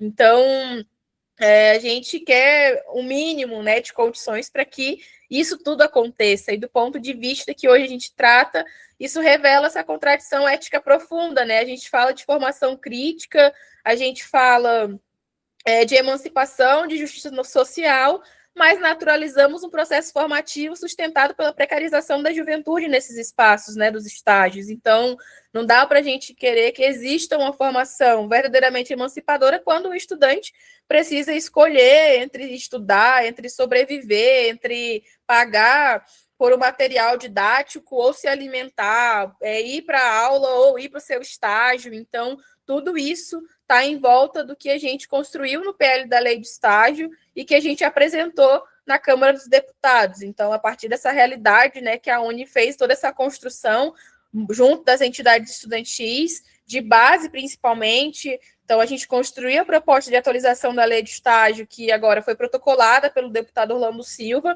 A lei atual, que existe hoje, ela é de 2008, e nós entendemos que já não responde às condições reais vividas hoje por nós, estudantes brasileiros, porque é isso, o estágio está precarizado, né? Exigem uma demanda extremamente, para além das jornadas e horas de trabalho, uma demanda psicológica e uma demanda pedagógica que vai além da nossa competência também. Então, a gente recebe um acúmulo de trabalhos que muitas vezes não é da nossa competência naquele momento, por estar cumprindo um estágio apenas, né? E não um trabalho de CLT, por exemplo. Então, tudo isso parte desse processo de que a gente entende que mudou e que o projeto e que a lei atual hoje precisa ser reformulada. Então, o projeto que a gente apresentou hoje, ele busca reafirmar principalmente o estágio como um ato educativo, fortalecer o caráter formativo, né, que ele tem, mas enfrentando de forma direta essa lógica que transforma o Estado em mão de obra barata e que coloca a juventude brasileira num trabalho totalmente precarizado ou na substituição de um trabalho formal. Então, a proposta de hoje, ela é para dialogar principalmente com a realidade das licenciaturas, né, que é onde o estágio ele é mais central para a formação, mas historicamente está desprotegido do ponto de vista material.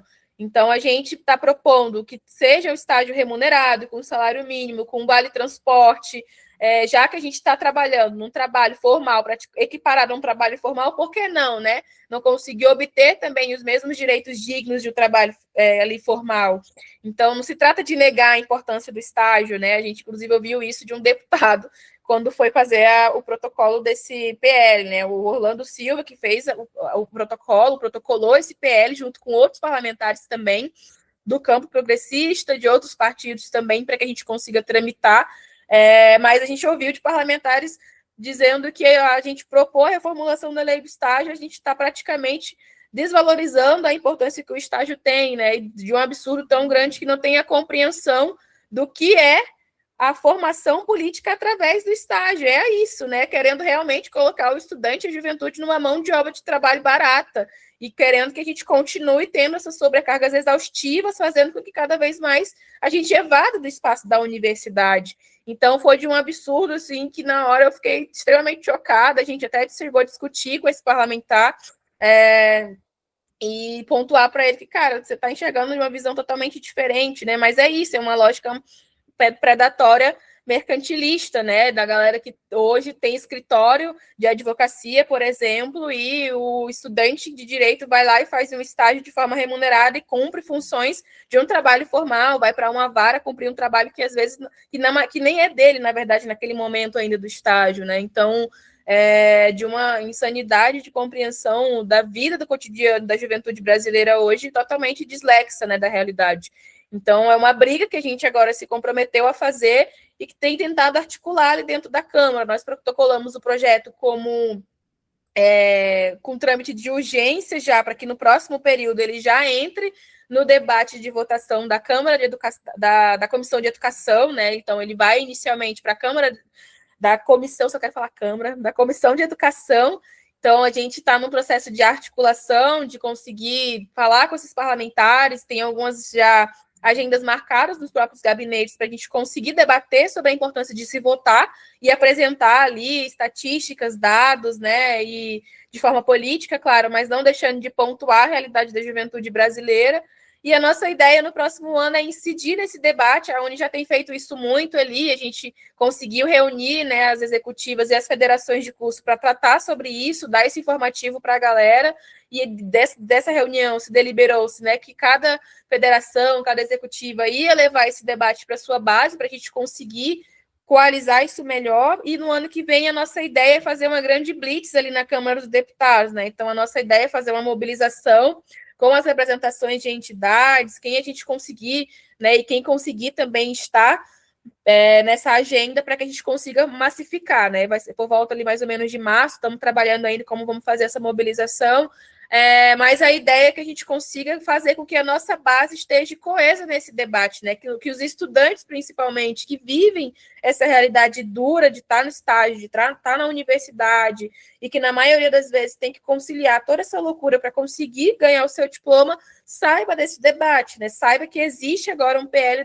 de reformulação da lei do estágio para a gente conseguir fazer a luta de massa, né? A mobilização de massa ali e levar isso para dentro da Câmara de modo que consigam, né, os parlamentares compreender a importância da aprovação dessa reformulação. Então, o projeto está seguindo o rito legislativo, né, ali no Congresso. Tem algumas comissões temáticas, como eu falei, a própria Comissão de Educação é uma delas, vai ser debatida. Depois disso, vai para a Comissão de Tributação, aí vai para a Comissão de Justiça e Cidadania, e depois disso segue para o Senado, se não for para o plenário, né? A gente pediu a caráter de urgência para não ter essa questão de ir para plenário, mas eu estou fazendo sempre ali esse acompanhamento e vou atualizando vocês ali com a medida como eu puder. O Vinícius está no grupo das executivas, né, de federações, então me comprometi com os meninos a mandar sempre atualizações lá que eu puder. E a gente vai conseguir seguir fazendo essa incidência junto dos parlamentares, principalmente. A ideia no próximo ano é que a gente fortaleça essa mobilização, então a gente vai fazer um abaixo-assinado da União Nacional dos Estudantes, vai né, jogar isso nas redes sociais, e a partir disso a gente fazer um grande acúmulo ali de assinaturas para poder levar durante o período que for votado, né? A gente não tem a data ainda, porque, infelizmente, é muito uma loucura aqui em Brasília, mas a ideia é que o abaixo-assinado sirva também para dar essa força ali, né, no debate desse PL, para a gente conseguir realmente fazer com que seja votado e a gente consiga garantir essa reformulação. Então, assim que a gente conseguir estruturar isso direitinho, já no ano que vem, a gente vai estar mandando nos grupos, em todos que a gente puder, vai estar nas redes sociais da Uni também, então quem não segue o perfil da Uni é @unioficial, a gente está sempre mandando lá. O meu também, se vocês quiserem, o Vini tem meu telefone, podem me contatar quando vocês precisarem para pedir informações, mas de modo geral é isso, assim, gente, sobre a lei do estágio, e a gente está no processo de escuta também de toda a galera, porque é isso, ele vai entrar para debate de votação, mas vai poder receber emendas, né? E vai precisar de nós para fazer isso, né? Para ter essa contribuição, porque a gente vai precisar fazer a disputa política porque quando você está debatendo o PL da lei do estágio, você, ao mesmo tempo, compra uma briga já com o lobby que existe dentro do Congresso, principalmente dos parlamentares da direita, que concentram a maior parte do lobismo das empresas, que hoje são grandes conglomerados de estágios, né, precarizados. Então, com certeza, eles vão vir muito para cima nesse debate de querer derrubar esse PL, de falar que não está na realidade da juventude brasileira, como a gente escutou, que a gente está desvalorizando a função do estágio, umas coisas meio malucas, mas que vai ser da gente que vai ter que partir esse orçamento.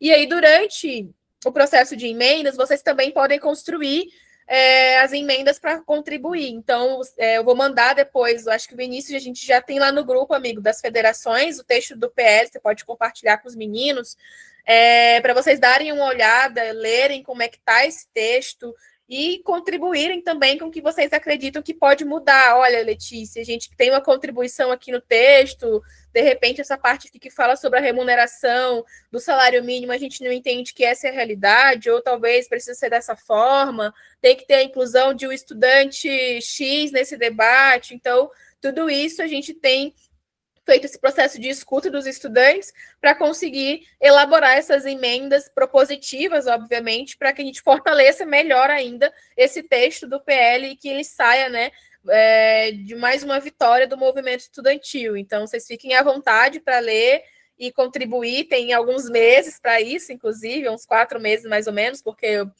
o Congresso volta só em março, mais ou menos, logo depois do Carnaval, mas ainda assim, em março, tem um delayzinho ainda para realmente iniciar as comissões e tudo mais. Então, a partir do momento que se iniciar, a gente vai começar o debate sobre o PL, aí vai ser possível receber essas emendas que vocês podem estar contribuindo.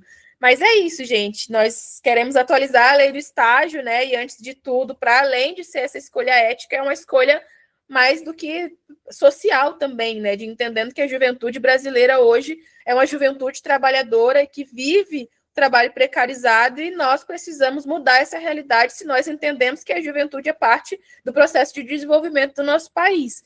Então, nada mais do que justo de nós termos, né, essa reformulação e estágios mais dignos, sobretudo, que possam nos possibilitar que a gente consiga seguir as nossas vidas acadêmicas e terminar o nosso processo de formação profissional através do estágio mais digno e, a partir disso, conseguir se encaixar e adentrar no mundo do mercado do trabalho, que também é uma responsabilidade do Estado fazer isso, né? Então, essa reformulação, ela vai ser ali o nosso grito de dizer para o Estado, né? Olha, a gente está no processo de formação profissional nesse momento aqui, mas quando a gente sair, a gente quer entrar no mercado de trabalho e fazer a nossa contribuição enquanto os indivíduos da sociedade.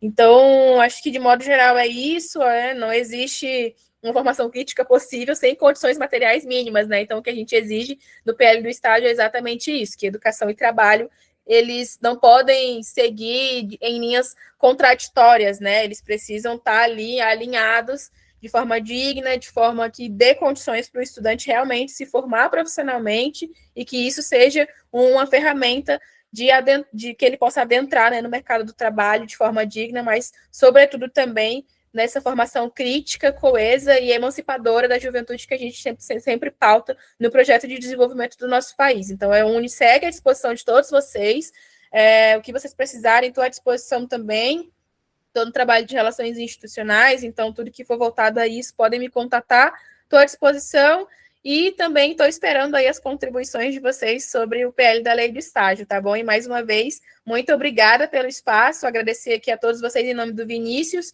e a gente está junto aí mais uma luta pela educação e por estágios mais dignos. Muito obrigado, Letícia, pessoa que eu tive o prazer de conhecer pessoalmente no Congresso da Juventude do Partido dos Trabalhadores.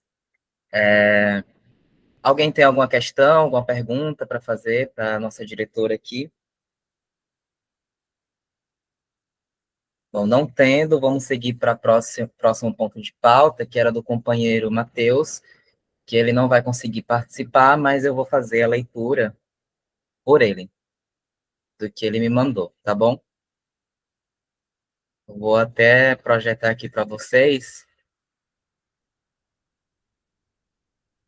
Estão conseguindo ver? Sim.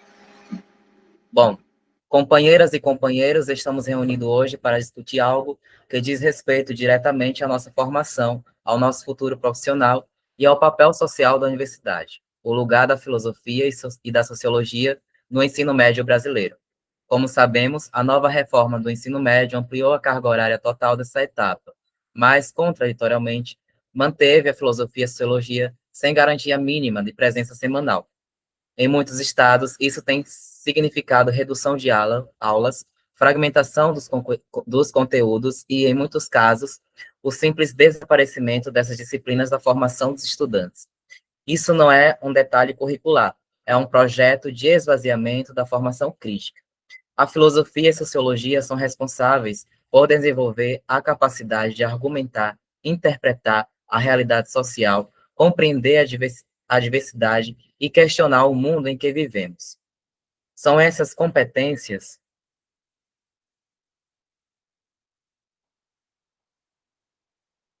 que a própria BNCC reconhece como fundamentais. Sem elas, o ensino médio se transforma em mera adaptação técnica ao mercado, esvaziando a formação humana integral. Por isso, está em curso um abaixo-assinado nacional que exige a obrigatoriedade da filosofia e da sociologia em todas as séries do ensino médio, regular e profissional, com no mínimo 2 aulas semanais, o equivalente a 80 horas anuais na formação geral básica. Já somamos mais de 17 mil assinaturas, mas precisamos alcançar 20 mil para transformar esse apoio social em força política real frente ao Estado. E aqui entra o papel estratégico dos centros acadêmicos. Os CAAs e DAAs não são apenas espaços administrativos ou culturais, são instrumentos históricos de organização política estudantil junto aos representantes discentes. Essa pauta não é corporativa nem restrita aos professores, ela diz respeito à qualidade da educação básica e à própria universidade que queremos construir. Após a conquista das 20 mil assinaturas, os caminhos que se colocam são concretos e exigem mobilização contínua. Transformar o abaixo-assinado em um documento político nacional, com apoio formal dos centros acadêmicos, protocolar esse documento no Ministério da Educação, no Conselho Nacional de Educação, comissões de educação da Câmara e do Senado, exigir a realização de audiências públicas com participação de estudantes, professores e entidades científicas, produzir notas técnicas e posicionamentos estudantis que fortaleçam a defesa da carga horária mínima na formação geral básica, articular ações nos estados, pressionando conselhos estaduais de educação e secretarias para garantir, desde já, as 2 aulas semanais. Nada disso será feito sem o protagonismo estudantil.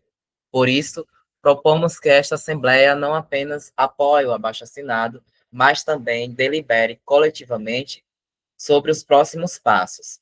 Os centros acadêmicos aqui presentes são convidados a apresentar propostas, sugestões de mobilização, formas de pressão política e estratégias de articulação nacional e local.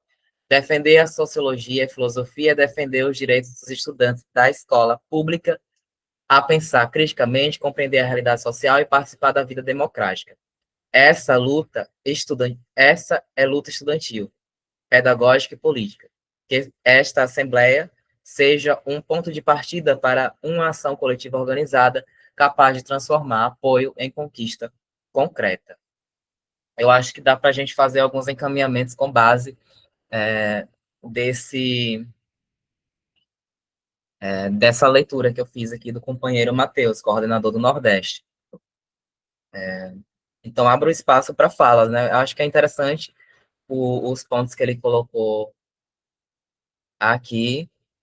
E o que foi, Matheus? Você já está rindo? No sentido de que a gente tem aí apoiado, né,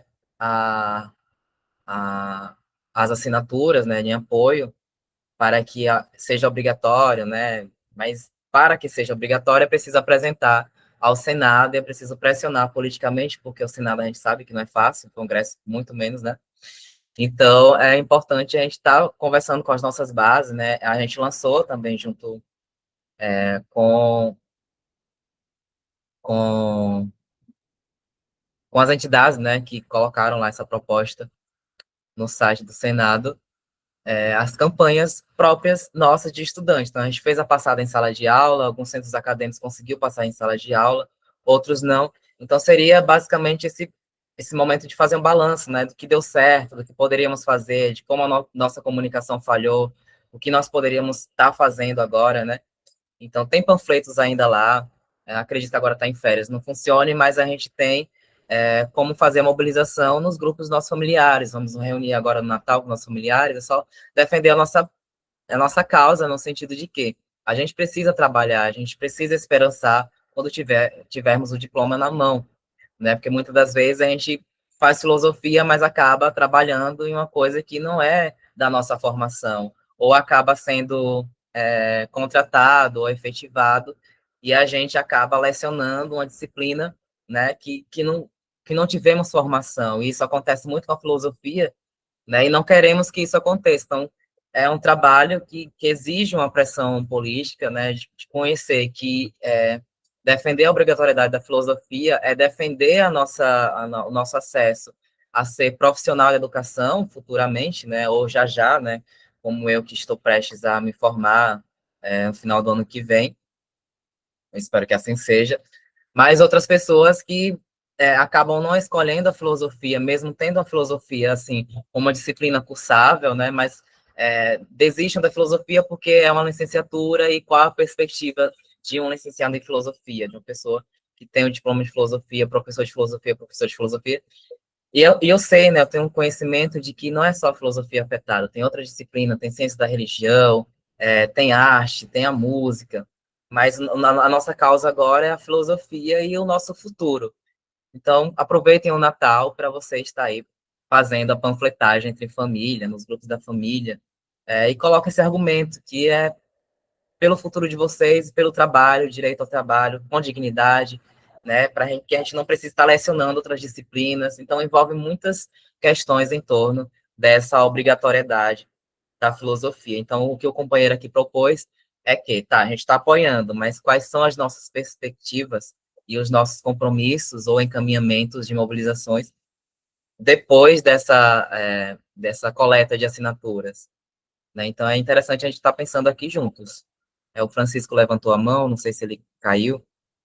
Então, é o momento da gente estar contribuindo aqui, fazendo esse balanço e estar tentando ver aí uma estratégia para a gente estar conduzindo aí em 2026.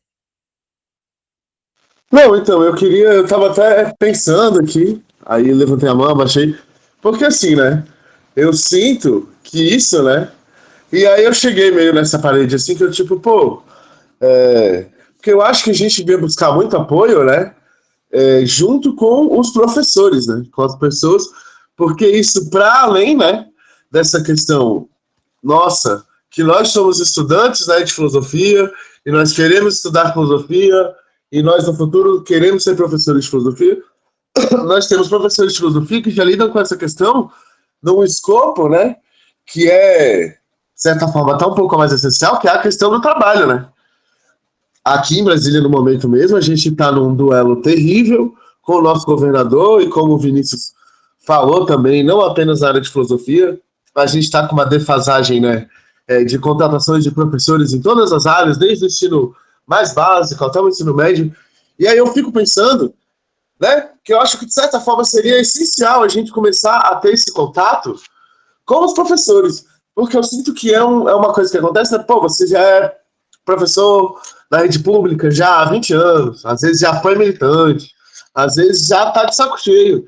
Só que, infelizmente, né, para a gente conseguir fazer essa mobilização que a gente quer, e que, obviamente, como eu estava dizendo, é de importância também, né, para a classe trabalhadora, professora, né, a gente começar a se conectar aí com isso, com o sindicato, quando for fazer a panfletagem, quando for fazer em sala de aula, ter um discurso para o aluno, e ter um discurso para o professor também, sacou? Produzir material, essas coisas, só firmar mesmo essa questão da gente ter isso como viés também principal, né? Porque a gente, às vezes, como aluno, a gente pode muito pouco, né? O nosso contato, a nossa força, assim, né? O nosso poder de coesão, às vezes, é muito baixo. Então, a gente tem que conseguir, né? juntar essa força com essas outras classes que, de certa forma, né, estão acima de nós.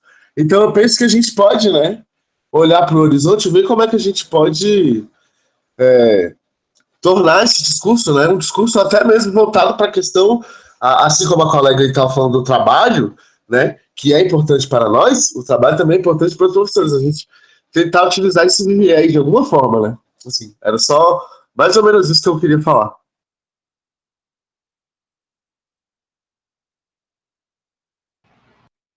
Mais alguém tem algo a falar sobre essa questão?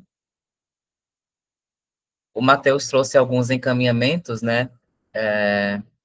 O primeiro deles é transformar apoio em força política, e aqui acredito que é algo que a gente não conseguiu, foi fazer com que os centros acadêmicos assumissem publicamente essa pauta, né? E acredito que a gente pode estar incentivando centros acadêmicos, né, a estar publicando, para coletar assinaturas, e depois de coletadas assinaturas, a gente pode também estar incentivando a permanência nessa pauta, né, de estar fazendo postagem, estar fazendo rios, para que chegue a mais pessoas, né, e que a gente consiga estar fazendo as pressões, mas para isso a gente precisa começar um trabalho de formiguinha, né?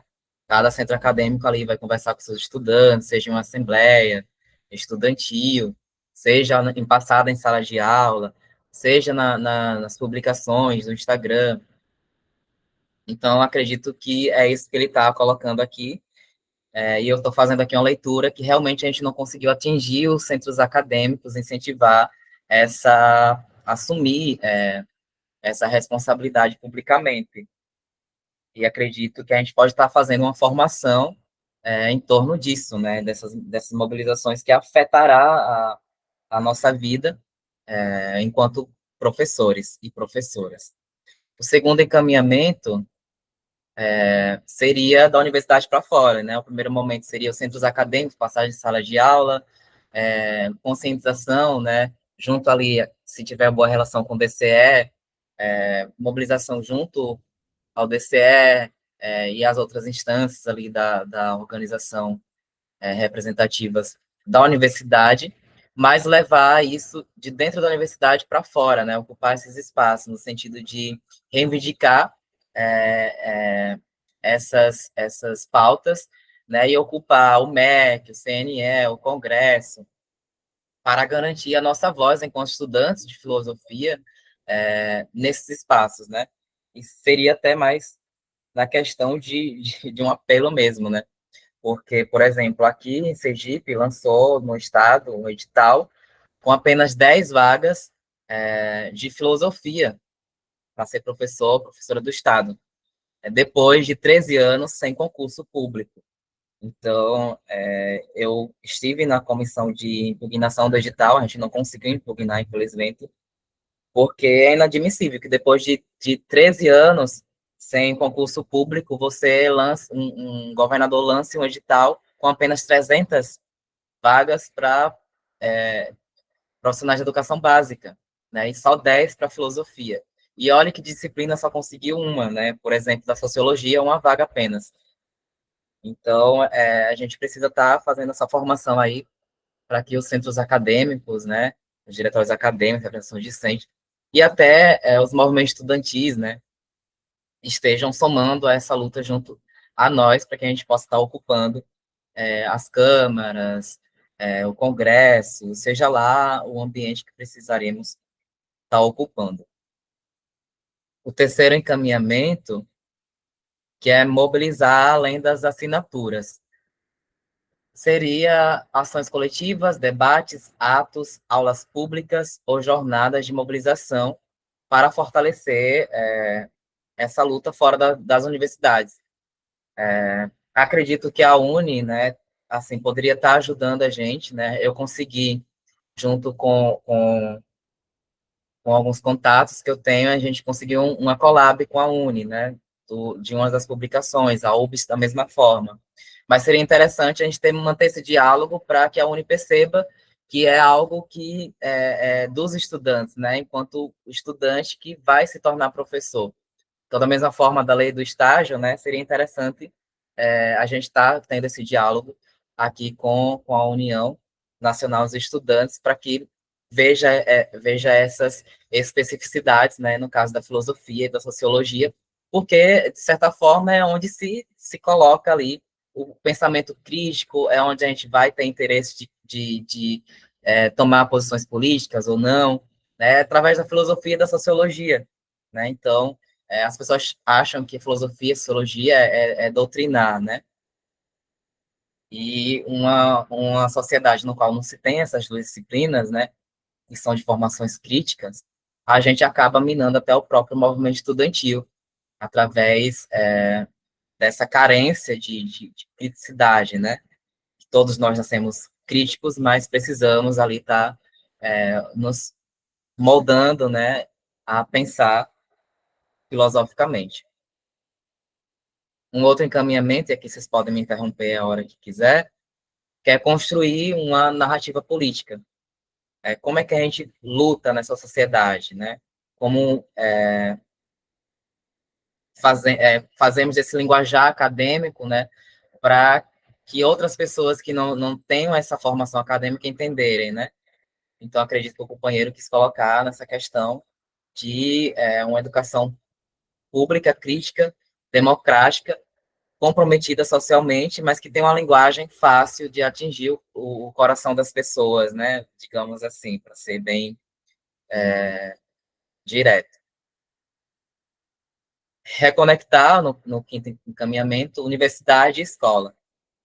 Aqui ele coloca que pontes podemos construir entre estudantes universitários e estudantes do ensino médio. Acredito que foi o companheiro Esdras falou da pesquisa, né? E não só ficar somente na universidade, mas ir para os institutos federais, ir para as escolas públicas, escolas privadas, né? Não ficar apenas ali no nosso mundo de universitário, mas conversar com esses estudantes, que é esses estudantes que vão assumir o nosso lugar enquanto futuros estudantes de filosofia. O sexto encaminhamento é a luta nos estados. Como essa mobilização nacional pode se desdobrar localmente? Tirando o exemplo de São Paulo, né? A gente tem aí várias políticas de desmonte da educação e isso atinge diretamente a filosofia, né? Com os professores não tendo local de praticar a sua formação, né, lecionar a filosofia aí sendo tomada pelo projeto de vida, né, então temos várias questões aí que é particular em cada estado. Aqui em Sergipe a gente conseguiu manter a filosofia, né, porque os estados têm autonomia. Então a gente consegue manter a filosofia, mas tem outros estados que a carga horária de filosofia é ainda mais reduzida, né? Então, é interessante a gente ver como é que é a luta lá do pessoal lá de São Paulo, como é que é a luta pessoal do Rio, como é que é a luta pessoal do Ceará, de Pernambuco, né? Porque aqui em Sergipe eu sei que a gente ainda tem, eu tive formação em filosofia, mas a gente sabe, nós sabemos que em outros estados as estudantes passam ali a sua formação tendo apenas projeto de vida e outras disciplinas ali para ludibriar o pensamento filosófico. O sétimo encaminhamento é organizar para sustentar. Ele coloca que formas de organização estudantil são necessários para que essa luta não se perca no tempo. Devemos construir uma frente, comissão ou articulação permanente entre os centros acadêmicos. Como garantir continuidade e acompanhamento das decisões? Então, é algo para a gente estar aí pensando juntos em outras reuniões, que não vai ser aqui no CONEF, né? É interessante a gente ver uma comissão aí, juntar com o coordenador de ensino de filosofia, e tirar um representante de cada centro acadêmico, de cada estado, para a gente estar aí voltando aí um plano de mobilização e estar acompanhando aí os observatórios de ensino de filosofia. O oitavo ponto é manter o horizonte aberto. Se o Estado não responder, quais caminhos seguimos? Como transformar essa pauta em uma agenda permanente da defesa de formação crítica na educação básica? Que outras lutas se conectam a essa? Então, realmente foram encaminhamentos importantes que o Matheus trouxe aqui para sua participação no CONEF. no sentido da gente pensar não apenas o agora, mas o futuro, e a gente tirar uma comissão aí para que a gente possa estar direcionando, a partir da base de cada estado, de cada região, um andar aí da gestão a nível nacional. E aqui, não só a gestão Catarina Helena Biessabo, mas já avisando aí quem é que vai suceder a gente aí no próximo congresso, no próximo Enefil, lá no final do ano que vem. Então, a minha participação em torno dessa questão é essa, se os companheiros, companheiras quiserem estar complementando, mas eu vou reforçar esses encaminhamentos aqui do Matheus, né, para os nossos grupos, talvez fazer reunião agora, a partir de janeiro, tentar fazer reuniões regionais, ou de centro acadêmico para centro acadêmico, a gente vê aí a forma de estar trilhando esse caminho em defesa da filosofia e da sociologia, que também está impulsionando essa mobilização.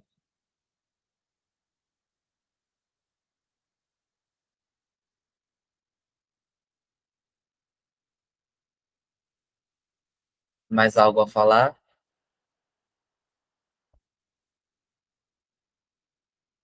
Bom, gente, não tendo inscrições, a gente pode estar direcionando o conselho para o final, né? Tomando a missão de que nós devemos nos ajudar, né? Tá aí na defesa do nosso trabalho, né? Para que a gente seja pertencente de fato, de modo digno, à classe trabalhadora, como profissional da educação, como professor e professora. Então, eu declaro encerrada o Conselho Nacional Estudantil de Filosofia, às 21 horas e 46 minutos. Um bom feriado para vocês, boas festas, se divirtam com os parentes, familiares, amigos, e um bom ano novo, pessoal.